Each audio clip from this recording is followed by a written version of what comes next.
நைஸாக இருக்கும். ஒன்றும் வேணாம், கொஞ்சம் அதிகம் தான். இப்போ டிக்கிலிங்கிறதும் போகுது, அதுலேயும் போகும். ஆமாம், ரெண்டு போதும் சுமத்தாக தான் இருக்கும்.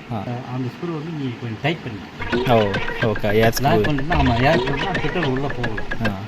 ஏர் ஸ்க்ரூங்களா? ஆமாம் ஏர் ஸ்க்ரூ வந்து இப்போ வந்து வரும்போது இது வந்து பெட்ரோல் 8%, ஏர் வந்து 16%.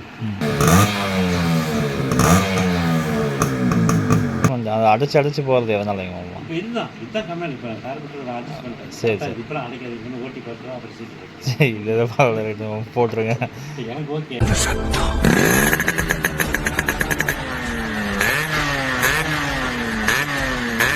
Hello all, welcome back to the channel. இன்றைக்கி வந்து பார்த்தோம் அப்படின்னா நம்ம பைக்கோட ஒரு ரெகுலர் மெயின்டெனன்ஸ்க்காக தான் நம்ம கொண்டு வந்திருக்கோம். ரீசெண்ட் டைம்ஸில் பார்த்தோம் அப்படின்னா நம்ம ஸ்பார்க் பிளக் கம்ப்ளைண்ட், அது போக ஆயில் டியூப், இது எல்லாமே சேஞ்ச் பண்ணியாச்சு. அது மட்டும் இல்லாமல் இதில் மைலேஜ் கம்ப்ளைண்ட் ஹெவியாக இருந்ததால் லாஸ்ட் டைம் நம்ம மைலேஜ் வீடியோ நம்ம போட்டிருந்தோம். அது வந்து நமக்கு ஃபெயிலியர் ஆகிடுச்சு. கிட்டத்தட்ட ரொம்ப டவுன் மைலேஜாக நமக்கு கிடச்சிருந்தது. இன்றைக்கி அந்த மைலேஜோட கார்பரேட்டர் டியூனிங் எல்லாமே செக் பண்ணிவிட்டு, ஸோ டியூனிங் எப்படி ஒர்க் ஆகுதுன்னு நம்ம தெரிஞ்சுட்டு போகலான்னு சொல்லிட்டு தான் நம்ம மாமாட்ட வந்திருக்கோம். இப்போ இருக்க இந்த பீட் பார்த்தீங்க அப்படின்னா நம்ம பைக்கோட கரண்ட் டியூனிங்கில் இருக்க பீட் நல்லாயிருக்கும். பட் பார்த்தீங்க அப்படின்னா உங்களுக்கு புல்லிங் பவர், அப்புறம் வண்டியில் வந்து அடைச்சி போகிற மாதிரி ஒரு ஃபீல் ஆச்சு. அது மட்டும் இல்லாமல் அந்த பிக்கப்புமே வந்து கம்மியாக தான் இருந்துச்சு. ஸோ அதுதான் வந்து மாமா என்ன சவுண்டு என்ன அப்படின்னு செக் பண்ணிகிட்டு இருக்காரு. கடைசியாக பார்த்தோம் அப்படின்னா நானே தான் வந்து கார்பரேட்டரை டியூன் பண்ணியிருந்தேன். ஸோ ஏர் ஸ்க்ரூவும் பெட்ரோல் ஸ்க்ரூவும் வந்து நான் அட்ஜஸ்ட் பண்ணியிருந்தேன். அது வந்து எந்த அளவுக்கு பர்ஃபெக்டாக உட்காந்துன்னு நமக்கு தெரியாது. பட் அந்தளவுக்கு பர்ஃபெக்டாக இல்லைங்கிறது கன்ஃபார்மாக தெரியும். ஸோ அதனால் மாமா வந்து பார்த்திங்க அப்படின்னா நான் இருக்கிற கரண்ட் டியூனிங்கில் நான் ஓட்டி பார்த்துட்டு நான் சொல்கிறேன் அப்படின்னு சொல்லிட்டு மாமா வண்டி எடுத்துட்டாரு.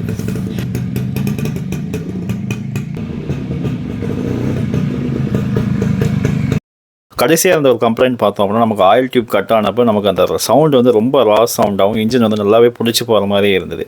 அதுக்கப்புறம் என்னாச்சுன்னா நான் சேஃப்டிக்காக டேங்க்லேயே வந்து நான் கொஞ்சம் ஆயில் போட்டுட்டேன். பட் இருந்தாலும் ஆயில் டியூப் சேஞ்ச் பண்ணதுக்கப்புறம் டிக்கிலையுமே நம்ம சைட் டோர்லேயுமே வந்து ஆயில் வந்து வச்சுருக்கேன். ஸோ அதுவுமே வந்து கொஞ்சம் மிக்ஸ் ஆகிட்டு இருக்குது. பட் அந்தளவுக்கு பர்ஃபெக்டாக மிக்ஸ் ஆகுதா அப்படிங்கிறது நமக்கு தெரியல. அதனால் இந்த டைம் பார்த்தோம் அப்படின்னா புகையுமே வந்து ஓரளவுக்கு நல்லாவே வந்துட்டு இருக்குது. ஆனால் அதுக்கப்புறம் இன்ஜினோட ஸ்மூத்னஸ் வந்து கொஞ்சம் நல்லா இருக்குது. பட் பிக்கப் வந்து கம்மியாக இருக்குது. அந்த அடைச்சி போகிற கம்ப்ளைண்ட் இருக்குது. இது வந்து எதனால் அப்படிங்கிறத மாமா செக் பண்ணிட்டு சொல்கிறான்னு இருக்காரு. ஃபுல்லாக வண்டியை ஓட்டி பார்த்ததுக்கப்புறம் மாமா வந்து ஒரு 2-3 கம்ப்ளைண்ட் வந்து ஐடென்டிஃபை பண்ணியிருக்காரு. ஒன்று வந்து கிளச்சு, ரெண்டாவது வந்து ஸ்பார்க் பிளக்கு, மூணாவது வந்து பார்த்திங்க அப்படின்னா நம்ம டயரில் வாப்ளிங், அது மட்டும் இல்லாமல் செயினோட கிரிப்னஸ் கம்மியாக இருக்குன்ற மாதிரி சொல்லியிருந்தார். அது எல்லாத்தையுமே வந்து மாமா ஒன்று அட்ரஸ் பண்ணுறாரு. ஸோ அது எல்லாத்தையுமே வந்து ஒவ்வொன்றா அட்ரஸ் பண்ணிவிட்டு அதுக்கப்புறம் நம்ம டியூனிங்கையும் பார்க்கலான்னு சொல்லியிருக்காரு.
டியூனிங் முடிச்சதுக்கப்புறம் நம்ம ஏர் ஃபில்டரையுமே செக் பண்ணலான்னு சொல்லிட்டு அவர் செக் பண்ணுறாரு. ஸோ எந்த அளவுக்கு ஏர் உள்ளே வருது, எவ்வளோ டஸ்ட் இருக்குது, அது மட்டும் இல்லாமல் ஏர் ஃபில்டர் நல்லா இருக்கா இல்லையாங்கன்னு சொல்லிட்டு நம்ம செக் பண்ணிக்கலாம்.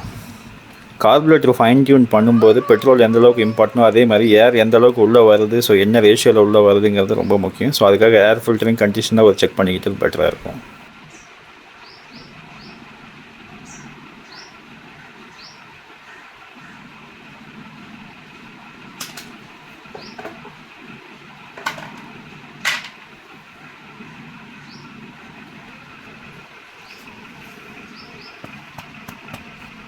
ஏர் ஃபில்டர் பெருசாக ஒன்றும் டேமேஜ் ஆகலை. ஸோ நம்ம அதையே வந்து டஸ்ட் க்ளீன் பண்ணிட்டு ரீயூஸ் பண்ணிக்கலாம்.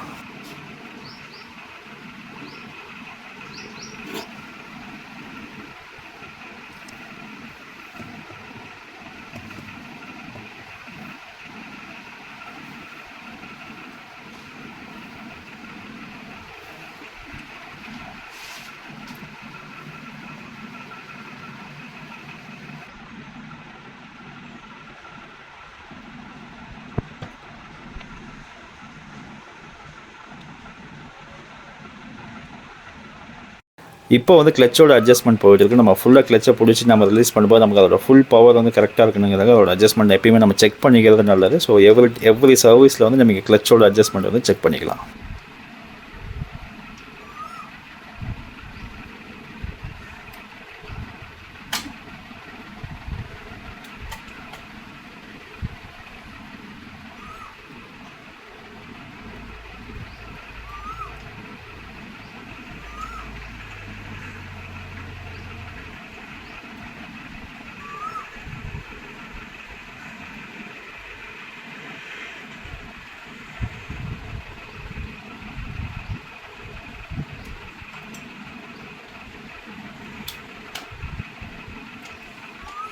கிளச் லூஸாக இருக்குங்களா உங்களுக்கு?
மெயினாக கார்பரேட்டரில் பெட்ரோல் ப்ளஸ் ஏர் ஸ்க்ரூவோட அட்ஜஸ்ட்மெண்ட், கிளச்சோட அட்ஜஸ்ட்மெண்ட், அப்புறம் செயின் ஸ்பாக்கெட்டோட அட்ஜஸ்ட்மெண்ட், இது எல்லாம் முடிச்சதுக்கப்புறம் ஓட்டி பார்க்க கிளம்பியாச்சு.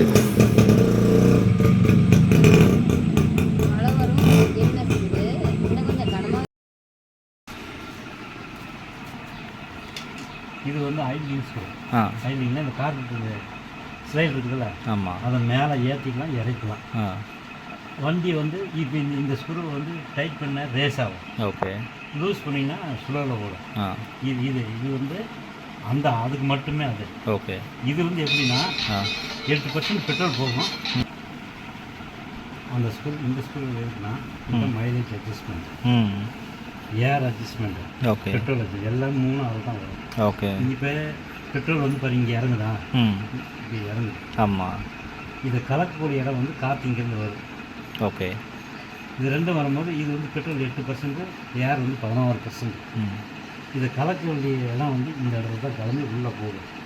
இதை வந்து ரொம்ப டைட் பண்ணினாலும் இப்போ வந்து இந்த ஸ்க்ரூ வந்து கொஞ்சம் ரேஸில் வச்சோம்னா ஆட்டோமேட்டிக் வண்டி ரேஸில் ஓடிட்டு இருக்கும்.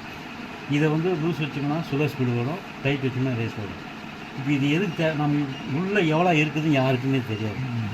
இதை வந்து டைட் பண்ணிவிட்டு ரேஸில் வண்டி ஓடுதில்ல அப்படியே நிறுத்திட்டு ஓகே இதை கொஞ்சம் கொஞ்சமாக லூஸ் பண்ணால் வண்டி ரேஸில் ஓடும். ரொம்ப ரேஸ்லேயே ஓடும். அப்படி வாங்க அதுக்கு தேவையான பெட்ரோல் எடுக்கும்போது அது கரெக்டான ஒரு டியூனிங்கில் ஓடும். அப்போ வந்து இந்த ஸ்க்ரூ அப்படி நிறுத்திடணும். ஓகே நிறுத்திட்டு நம்ம ஏற்கனவே இது ஒரு மாதிரி ரேஸ் வச்சோமா அப்போ வந்து இது சுழல் ஸ்பீடு அப்படியே சுழல் கொஞ்சமாக வச்சு விட்டுக்கணும். கரெக்டான சுழல் ஸ்பீடு வச்சு விட்டுருந்தோம் கரெக்டாக இருக்கும். பிக்கப்பும் மைலேஜும் கரெக்டாக இருக்கும். 6 அடியில் பிக்கெல்லாம் ஸ்டார்ட் ஆகும். இப்போ ஓகே இது வந்து அந்த ஸ்க்ரூ வந்து நீ கொஞ்சம் டைட் பண்ணி ஓகே லாக் பண்ணிட்டுனா ஆமாம் ஏர் பண்ணிட்டுனா பெட்ரோல் உள்ளே போகல. ஏர் ஸ்க்ரூங்களா? ஆமாம் ஏர் ஸ்க்ரூ வந்து இப்போ வந்து கரெக்டாக ஓடும். ஓகே ஓகே சாவி போட்டால் அரை பிக்கல் ஸ்டார்ட் ஆகிடும். அந்த சுழல் ஸ்க்ரூ கரெக்டாக இருக்கும். சரி சரி அதை பார்த்து இப்போ அது ஓகேவா புகையும் வந்து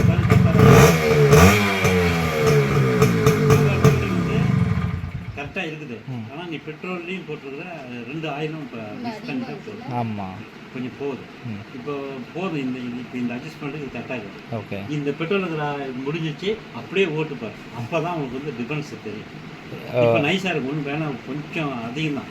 இப்போ டிக்கிலிங்கிறதும் போகுது, அதுலேயும் போகும். ஆமாம் 2 போதும் சுமத்தாக தான் இருக்கும். இந்த ஆயில் முடிட்டு இப்போ என்ன எவ்வளோ இப்போ காலையில் தான் 300 ரூபாய்க்கு போட்டேன். 300 ரிசர்வ் போட்டுருங்க. இல்லை 2.5 லிட்டர் தான் வந்துச்சுன்னு நினைக்கிறோம். ஆமாம் கரெக்டாக 2.5 காலி என்ன விழுந்துருக்கும் நேரம். ஆமாம் அதனால இதை எப்படியே ஓட்டி சரி ஓட்டிட்டு அதுக்கப்புறமா நீ செக் பண்ண போக அது வருதா பிடிக்குதான்னு பாரு. ஏன்னா இப்போ எனக்கு பிடிச்சிது. வந்து வண்டி வந்து திக்கி தான் ஆமாம் அப்படின்னு அதனால தான் சரி எனக்கு இப்போ அதெல்லாம் ஓகே கரெக்டாக தான் இருக்குது. அதனால் இப்போ நான் வந்து கார்பெட் அட்ஜஸ்ட் பண்ணிட்டேன். பக்கும் க்ளீன் பண்ணி அந்த கேப் தான் பக் கேப் வந்து ஒரு நகரத்துடைய கேப்னு சொல்லியிருக்கேன். அட்ஜஸ்ட்மெண்ட் அது அடைச்சி போகிறது எதனாலைங்க? இப்போ இதுதான் கம்மியாக இப்போ கார்பெட் அட்ஜஸ்ட் பண்ணிட்டேன். சரி இப்போலாம் அடைக்காது ஓட்டி பார்த்துருவோம் அப்புறம் சரி இதை போட்டுருங்க. எனக்கு ஓகே. நான் இப்போ என்னன்னா என்ன இப்படி போகல போட் லைட் ஆடிட்டு இருந்ததா. ஆமாம் இப்படி கட்சி அட்ஜஸ்ட் பண்ணால் கரெக்டாக இருக்கும். வச்சு விட்டுனா வண்டி யூஸ் நல்லா ரேஸ் ஆகும். கரெக்டான ஸ்பீடு சவுண்டு ஸ்விட்ச் எல்லாமே கரெக்டாக இருக்கும். ஒரு ரவுண்ட் ஓட்டி போட்டால் நான் சீட்டு போட்டு தரேன்.